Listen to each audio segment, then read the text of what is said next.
Attention, attention, danger. Attention, danger, attention, danger. Cette chaîne, et cette vidéo en particulier, cette vidéo est particulièrement dangereuse.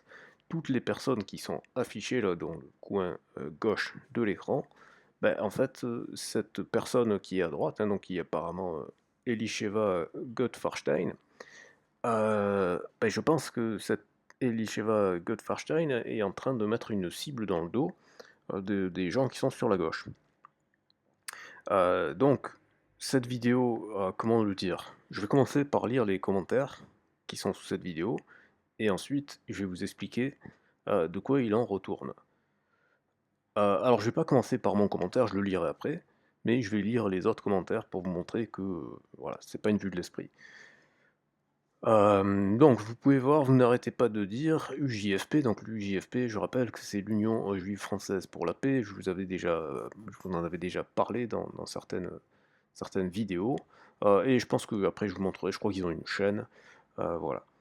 Sont invités dans les médias, bah déjà dites-moi dans les commentaires si vous connaissiez l'UJFP avant que je vous en parle par exemple, si vous avez vu la vidéo où j'en parle, ou si vous connaissiez tout court, parce que je ne pense pas. Donc, vous n'arrêtez pas de dire qu'ils sont invités dans les médias, ah bon, on ne les voit jamais, et je suis parfaitement d'accord avec ce commentaire, c'est totalement faux. Quelle est la dernière fois que Michel Sibony a été invité dans un média mainstream? Donc, cette personne-là, Karl Colomer, 5697, il a 100%, enfin, oui, ici, il, parce que Karl c'est un homme, il a 100% raison. Voilà, et il y a une autre personne qui confirme, depuis le 7 octobre, j'ai vu Michel Sibony une fois sur France 24. Et France 24, c'est pas spécialement la chaîne la plus mainstream qui soit. Alors que combien de fois on a vu Arnaud Klasfeld, Habib Meyer, Frédéric Ansel, Enrico Macias et tutti quanti. Ensuite, ce qui est étonnant, c'est qu'à aucun moment vous ne citez les déclarations ni les statuts de Tzedek. D'accord? Tzedek, au passage, vous pouvez les voir, ils sont passés ici sur Blast. Vous interprétez, vous extrapolez à votre manière, et puis vous bâtissez là-dessus un petit écheveau sémantique qui vous plaît ainsi qu'à votre public visiblement, et qui n'a finalement ne repose sur rien. Quand un projet national émancipateur implique un nettoyage ethnique, le minimum est de se poser des questions. C'est ce que fait Tzedek, et c'est tout leur honneur. D'ailleurs, j'affiche publiquement toute ma solidarité avec les gens qui sont vilipendés par cette vidéo, que ce soit Tzedek, Neturei Karta, bon, même si Neturei Karta, je pense pas que je pourrais rentrer en contact rapidement avec eux, mais qui sait, sait-on jamais, et les gens qu'elle a cités et qu'elle a pas mis dans le titre. D'accord? Donc pour la faire simple, je vais vous raccourcir un petit peu la, la vidéo, mais je vais lire encore quelques commentaires. Alors, explication malhonnête, évidemment, pro-sioniste. Pas besoin de Tzedek ni de Neturei Karta pour voir les méfaits du sionisme. Il y a quelqu'un qui répond. D'accord. Les juifs antisionistes ont raison, point final. Il faut un État binational, ou alors deux États qui coexistent, et maintenant, l'apartheid et la colonisation, la sécurité de tous. Pardon, en maintenant l'apartheid et la colonisation, la sécurité de tous et des juifs en Israël et dans le monde entier sera toujours précaire. Merci pour votre réponse. Vous êtes d'accord avec les sionistes qu'avec... Vous êtes plus d'accord avec les asionistes qu'avec les antisionistes. Bon, là, lui, il rentre dans des délires sémantiques. Je lui ai fait une réponse, mais apparemment, ma réponse a été effacée. Tiens, tiens, tiens. Et comment caractérisez-vous la position de Marek Edelman, héros juif incontestable, héros polonais, très réservé vis-à-vis du sionisme, et considérant qu'au final, son souci, c'était les antisémites polonais et pas les nationalistes arabes.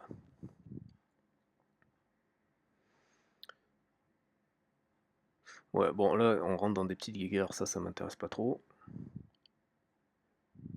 Madame, dans votre analyse, vous évitez intentionnellement de rappeler quand et où les Juifs sont venus en Palestine, et que pour la créer, ils ont expulsé 750 000 civils palestiniens de leur maison, qui sont aujourd'hui déjà 400 000 réfugiés, 4 millions de réfugiés. Alors, attendez, parce que ces chiffres, ils sont collés, 1, 2, 3, ouais, 750 000 civils, là, qui sont aujourd'hui 4 millions de réfugiés en dehors d'Israël. Vous parlez habilement de la solution à deux États, tout en cachant le fait qu'aujourd'hui, les territoires palestiniens de 48 ont disparu parce qu'ils ont été colonisés par des colons, et qu'Israël procède actuellement à un nettoyage ethnique de Gaza en essayant de les chasser vers l'Égypte. Sur quoi se fonde l'idée de l'État d'Israël en Palestine? Sur la Torah et la Bible? Sur le fait qu'il y a 2000 ans à 3000 ans, il y avait une terre et un peuple divin qui s'y trouvaient? Quel est cet argument? Les Arabes ont-ils commis l'Holocauste contre les Juifs pour mériter cela? C'est une grande honte et une grande hypocrisie. Les victimes d'hier sont les bourreaux d'aujourd'hui. Voilà, bon, je vais pas lire tous les commentaires. On en a assez. euh, Elle parlait aussi de Ouria Boutelja, que vous pouvez voir ici, dans cette émission sur Parole d'honneur, avec Tzedek et avec donc des juifs. Donc je vais vous résumer rapidement le propos et je vais vous mettre le lien de la vidéo, comme ça vous pourrez vous faire votre propre avis. D'accord? Mais comme vous avez vu, l'avis que je vais vous partager, il est déjà partagé par un certain nombre de commentaires. Donc, cette personne indique que Tzedek, donc Tzedek c'est dans Simon ici, je me souviens plus son nom de famille, bon bref, son prénom c'est Simon, donc on va l'appeler par son prénom, Simon, qui est donc, je vous l'ai montré sur Blast, voilà ici, qui a été invité sur Blast il y a 3 mois, mais qui intervient souvent sur la chaîne Parole d'honneur, comme quand on voit Ouria Boutelja, où est-ce que c'est? Voilà, c'est ici. Voilà. Voilà, Parole d'honneur qui est une chaîne qui se présente comme étant décoloniale, indigéniste décoloniale, avec notamment souvent comme invité Ouria Boutelja, mais comme invité. Les animateurs de Parole d'honneur sont notamment Wissam et Samir et Youssef, mais je ne sais plus leur nom de famille, donc principalement des arabo-musulmans. Mais les Tzedek a toujours été. Moi, chaque fois que j'ai vu Tzedek sur cette émission, j'ai vu tout à fait j'ai vu de la camaraderie entre ces gens qui sont donc juifs et musulmans et qui s'entendent très très bien. Aucune animosité, aucune hypocrisie de quelque façon que ce soit. Ma foi. Euh, voilà. Michel Siboni ici, que vous voyez sur Élucide. Élucide, si vous avez suivi les vidéos précédentes, j'avais parlé de Olivier Berruyer, donc Élucide qui a été créé par Olivier Berruyer, et donc dans cette vidéo, dans cet entretien avec Michel Siboni, qui explique très bien la différence fondamentale qu'il y a entre l'antisionisme et l'antisémitisme.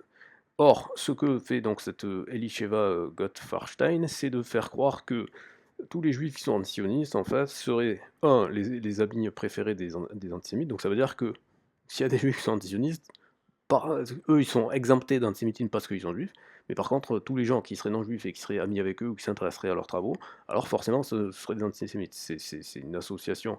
Voilà, déjà, c'est un raisonnement totalement fallacieux, c'est même l'absence de raisonnement.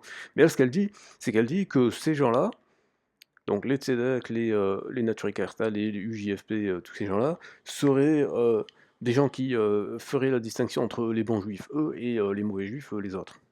Et donc, en plus, ce qui est fallacieux, c'est que déjà, cette dichotomie de faire comme s'il y avait que deux groupes, alors qu'en fait, il y a une énorme diversité, et surtout de faire croire que le sionisme, ce serait naturel, ce serait la pensée dominante, alors que bah, pas du tout, en fait.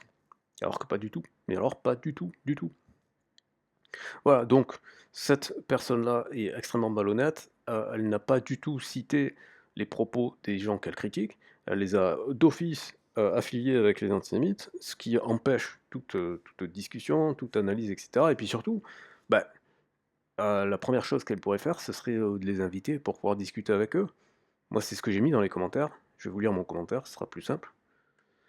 C'est impressionnant parce que ce que vous reprochez à l'UJFP, les Naturicarta ou autres juifs antisionistes, bah, c'est ce que vous faites. Vous décrétez qui sont les bons et les mauvais juifs. Donc c'est ça qu'elle reproche dans la vidéo. Elle dit ouais, eux ils disent qui sont les bons et qui sont les mauvais. Alors que bah, c'est exactement ce qu'elle fait. Alors qu'eux ils disent simplement qu'avant l'avènement du sionisme, juifs et arabes vivaient paisiblement. Et ça, je veux dire, c'est prouvé historiquement. Et il y a même des gens qui le disent ouvertement, hein. Si vous voyez ma vidéo où on voit le rabbin qui dit bah avant ça se passait, donc il était, je sais plus si c'était Al Jazeera ou une chaîne arabo-musulmane en tout cas, et donc il expliquait, ben nous ça se passait très bien avant qu'il y ait les sionistes, on vivait très bien avec les arabes chez les musulmans et il y avait zéro problème. Et ils se gardaient les enfants les uns des autres, ils vivaient totalement en paix. Voilà. Donc c'est tout à fait attesté historiquement. D'ailleurs, Vincent Lemire l'a dit publiquement sur France Inter et dans sa bande dessinée. Bande dessinée que je recommande, je vous mettrai un lien dans la description. Mais surtout, soyez rationnel et raisonnable. Depuis la création d'Israël, aucune résolution de l'ONU n'est respectée et le sang ne fait que couler. Pareil, le fait qu'il n'y ait aucune résolution qui ne soit respectée, alors ce que je vais faire, c'est que je vais, je vais créer... Oups. Alors attendez, ça c'est les aléas du direct. On va essayer de remettre ça. Alors comment est-ce que je remets ce... J'ai trop d'onglets. J'ai trop d'onglets, c'est le bazar. Et là, je me fais griller avec... comment ça s'appelle? Bon, je vais faire ça comme ça. Hop, on va remettre là, ici. Là, j'ai... Bon, vous voyez un petit peu mes notes. Pas grave. Hop, on va créer ici. Alors, du coup, j'ai perdu le fil de ce que je cherchais. Qu'est-ce que je cherchais? Sa bande dessinée, ouais, la bande dessinée de Vincent Lemire. Qu'est-ce que je voulais faire? Bon, puisque je sais plus ce que je voulais faire, ce que je vais faire déjà, c'est que je vais aller chercher la vidéo de Vincent Lemire. Ah oui, si, ça y est, ça me revient, je sais ce que je voulais faire. C'était, parce que j'étais allé plus loin, j'étais allé, tac, tac, tac, la bande dessinée, mais surtout, soyez rationnel et raisonnable, Israël n'a respecté aucune résolution de l'ONU, voilà. Et donc, si je tape 1947-2009, monde diplomatique, résolution non respectée par Israël.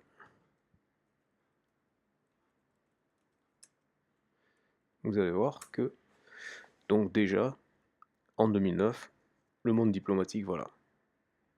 Alors ça, c'est 2024, mais je crois que c'est... Oui, c'est ça. On va aller regarder ça rapidos. Voilà, résolution, voilà, c'est ça, au mépris du droit. Déjà, donc en février 2009. En février 2009, donc ça fait 15 ans. 15 ans déjà qui dit titré Au mépris du droit, 1947-2009, une impunité qui perdure. Bah, elle perdure tellement qu'aujourd'hui, en 2024, c'est encore le cas. Assemblée générale ayant alors fonction d'organisme décisionnaire.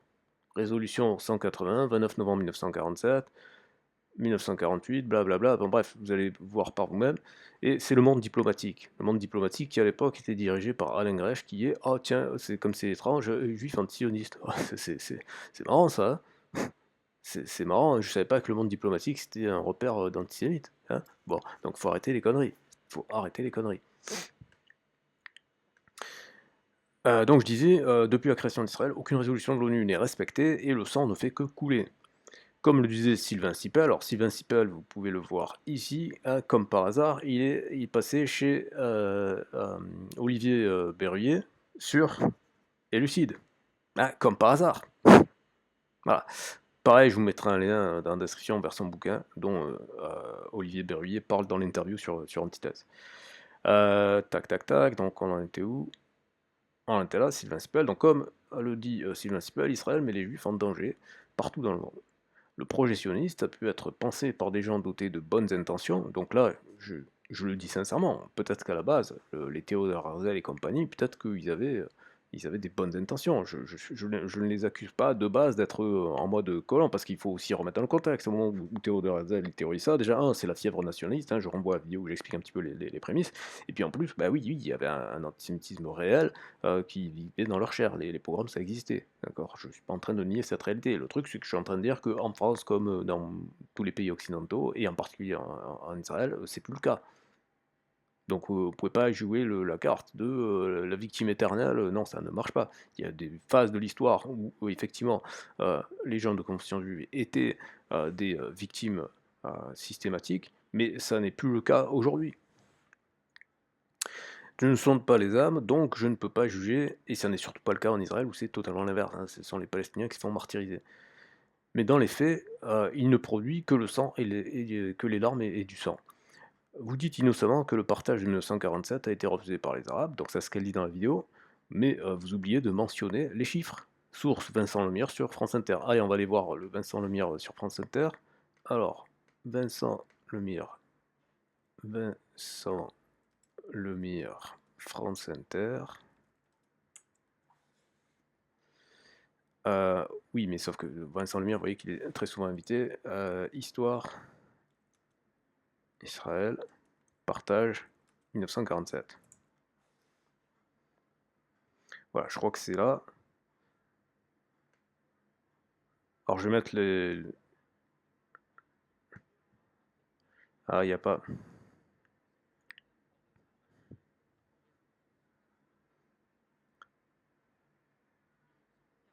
Voilà, donc là, il vient de dire, si vous lisez sur les lèvres, parce que le son, je pense que vous l'entendez pas, il a parlé de la résolution 181 du 29 novembre 1947.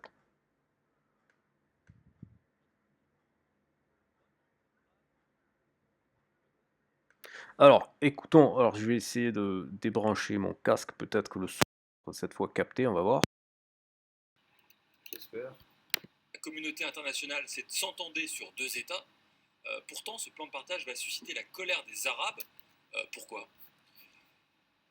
Parce que, on l'a dit dans l'épisode précédent, en 1947, la Palestine mandataire, c'est 8% de propriété juive.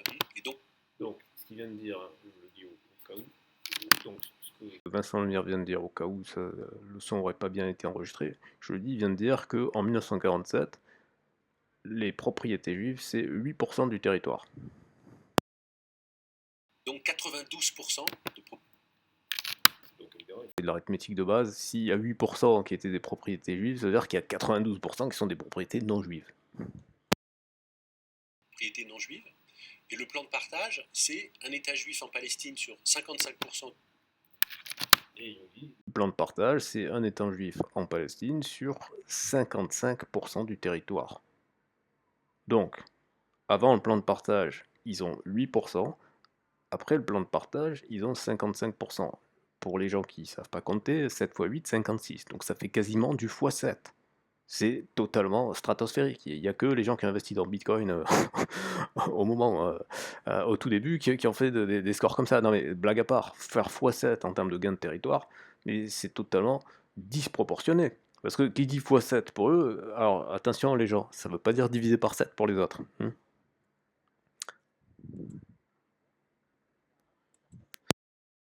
5%. Voilà, et donc, c'est juste l'arithmétique de base, c'est un État arabe sur 45%. Ça permet juste d'expliquer, en fait, je nuance un chouïa, il y a le Negev. Il y a le Negev. Donc c'est quand même une grande partie désertique. Ouais. Mais, alors, mais ça reste... Alors là, est-ce que l'animateur, il fait juste... Alors, moi je suis pas sûr, mais il me semble que Vincent Lemire est juif. C'est pas spécialement super crucial cette information-là, mais ce qui veut dire que... Parce que l'animateur, il reprend en lui disant, oui, mais il y a le plateau du Negev, en mode c'est un désert, ou je sais pas quoi, ou c'est une partie genre qui est pas trop habitée, ou je ne sais quoi. Mais en gros, Vincent Lemire dit, oui, bon d'accord, t'es gentil, mais on s'en fout du plateau du Negev, ça change pas grand-chose à l'histoire, d'accord. Au lieu de faire x7, il en fait x6,5, ok, voilà. Et si je mentionne le fait qu'il soit juif, ou même franco-israélien, je crois même qu'il est franco-israélien, enfin en tout cas, il a dirigé à un moment donné un centre de recherche à Jérusalem. Donc il y a de fortes chances qu'il soit franco-israélien. Donc ça veut dire qu'il est totalement honnête. Alors que, entre guillemets, bah, il aurait intérêt à essayer de cacher, de masquer, ou d'amoindrir, ou de diminuer. Et là, il dit clairement, non les gars, c'était juste pas possible. Et c'est ce qu'il va dire juste après. On va dire 60-40. Okay. Ce que je veux dire, c'est... Et donc là, c'est même pire, il dit que ça fait du 60-40.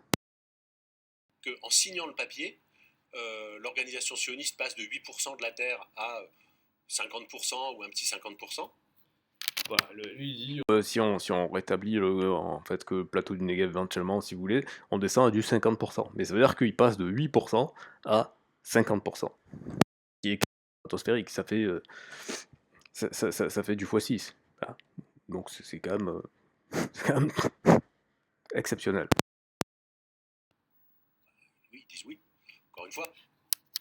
Et donc il dit, bah oui, forcément les sionistes ils vont dire oui. Bah oui, c'est ce que je vous avais déjà dit dans une vidéo précédente. C'est ce pragmatisme. Le haut comité exécutif arabe ne peut pas signer, même vite.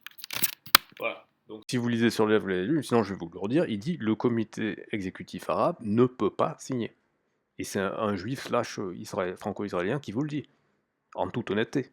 Parce que c'est un vrai historien, quelqu'un de très honnête. Et je recommande très fortement sa bande dessinée, Vincent Lemire. Et sur après, sur d'autres interventions, notamment quand il a essayé de défendre les soldats israéliens qui faisaient des TikTok, là je l'ai trouvé limite. Mais sur cet aspect-là, sur la partie purement historique, il est irréprochable.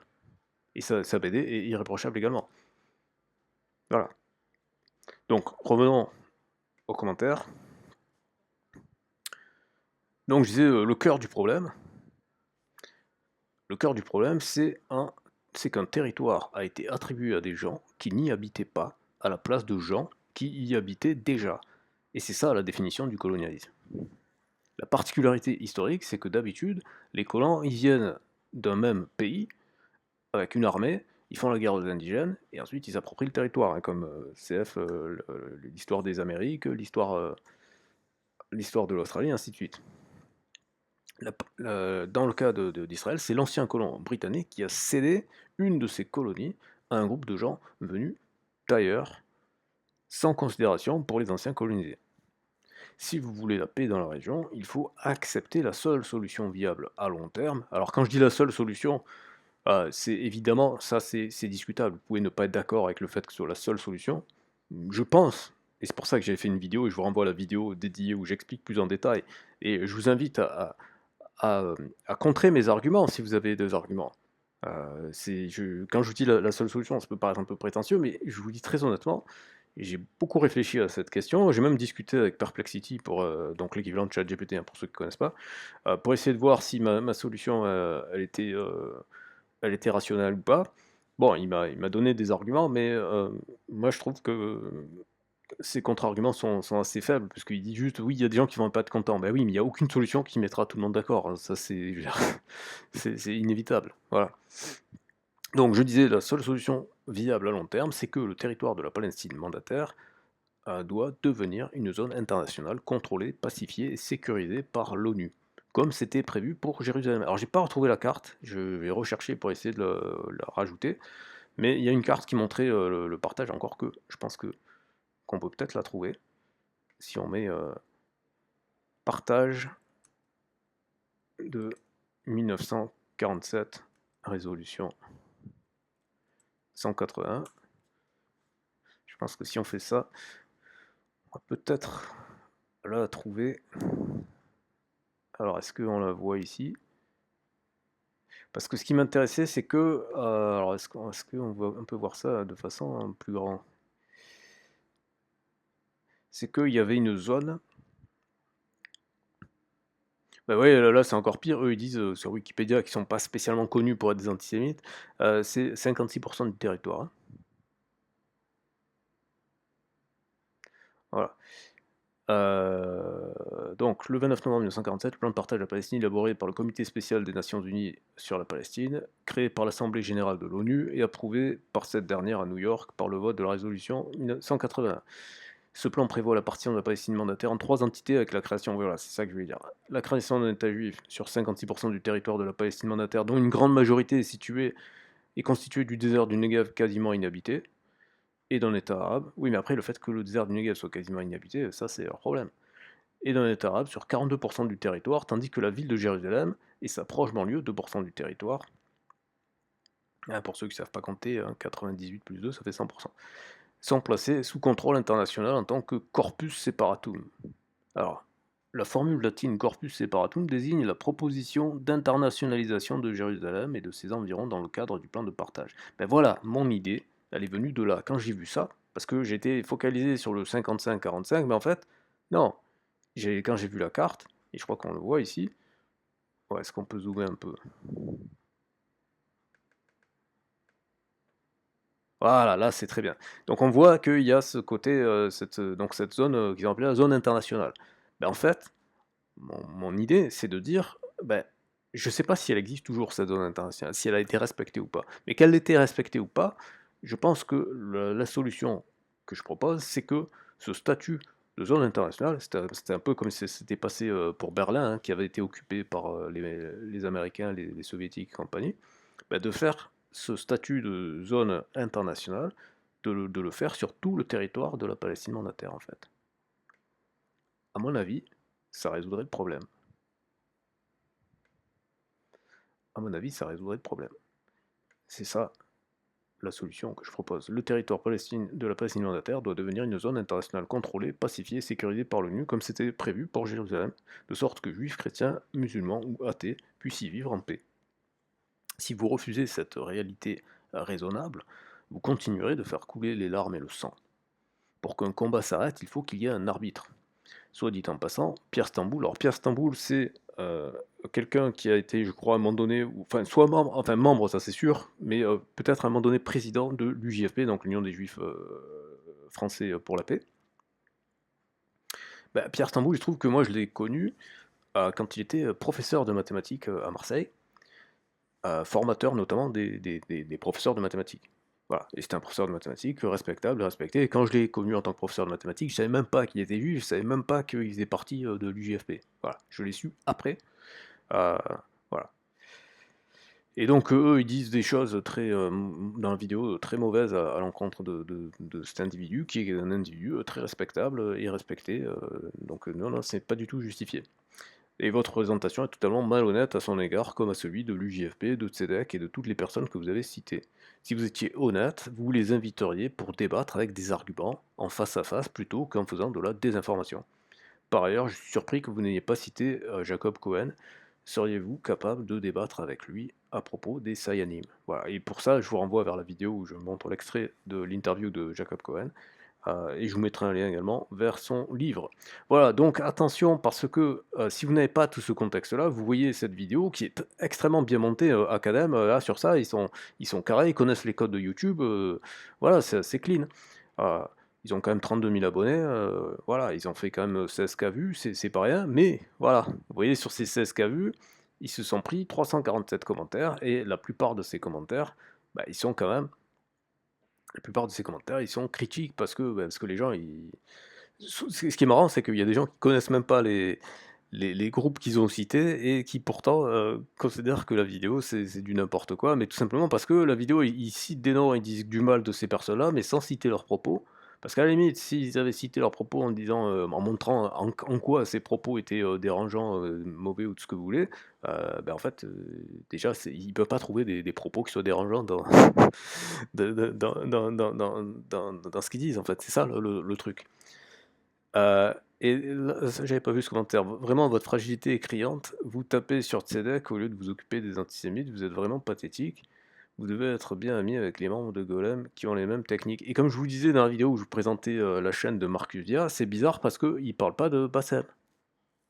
Alors que Bassem a tenu des propos très problématiques, hein, très antisémites, hein. Je ne sais pas si vous vous rappelez de l'affaire Halimi.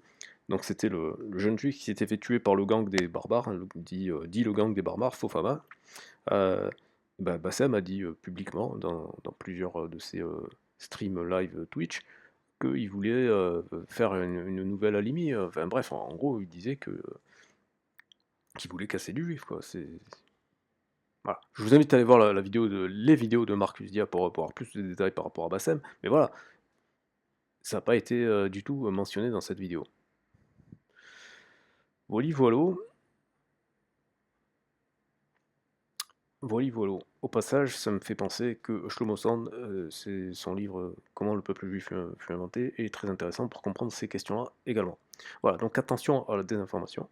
Euh, Renseignez-vous, ne vous fiez pas aux vidéos que vous voyez, allez chercher les sources, consultez également les commentaires, même si c'est toujours pareil, il n'y a pas malheureusement d'heuristique qui marche à tous les coups pour vous dire, voilà, en faisant ça, vous êtes sûr que vous allez avoir de la qualité. Non, il y a toujours de l'erreur qui est possible, et surtout, moi je dirais, ça confirme mon motto, euh, méfiez-vous des montages. Méfiez-vous des montages, parce que euh, le montage peut vous faire croire plein de choses. Il faut toujours regarder quelle est la structure logique, quelle est la structure narrative, quels sont les arguments, quelles sont les sources, ce genre de choses.